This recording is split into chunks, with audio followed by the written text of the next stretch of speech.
অহা 14 আৰু 15 জানুৱাৰী তাৰিখে আমাৰ হাপকাটা ইছলামপুৰ গাঁও পৰিচালনা কমিটিৰ উদ্যোগত আৰু মছজিদ পৰিচালনা কমিটিৰ সহযোগত হাপকাটাই পথাৰত দিনী জলসাৰ আয়োজন কৰা হৈছে। ইয়াৰ যোগেদি আমি ইছলাম ধৰ্মী ৰাইজক ইয়াত উপস্থিত হ'বলৈ আমি অনুৰোধ জনাইছোঁ। আৰু লগতে সেইদিনাখনত আমাৰ মুখ্য বক্তা হিচাপে থাকিব সুদূৰ বিহাৰৰ শ্বেখ আব্দুল্লাহ চতুৰ্বেদী ডাঙৰীয়া। আৰু আমি 2 দিনৰ প্ৰস্তুতিৰ কাৰণে ইয়াত আমি সমবেত হৈছোঁ। যিহেতু এই অঞ্চলত আমি প্ৰায় আজি 2-3 বছৰ ধৰি এই দিনী জলসা ইয়াত পাতি আহিছোঁ। এইবুলিও আমি দিনী জলসা পতাৰ কাৰণে ইতিমধ্যে যো-জা আৰম্ভ কৰিছোঁ।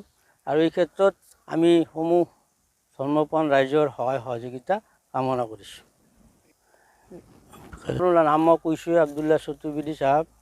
লগতে থাকিব আমাৰ ডক্টৰ নজৰুল ইছলাম, আমাৰ থাকিব মৌলানা আব্দুৰ ৰহমান চাহাব, শফিকুৰ ৰহমান চাহাব, আৰু লগতে অন্যান্য বক্তাসকল ইয়াত উপস্থিত থাকিব। আৰু তেখেতসকলে আমাৰ ধৰ্মীয় সম্পৰ্কে বিভিন্ন ধৰণৰ পৰ্যালোচনা কৰিব, বক্তৃতা ৰাখিব।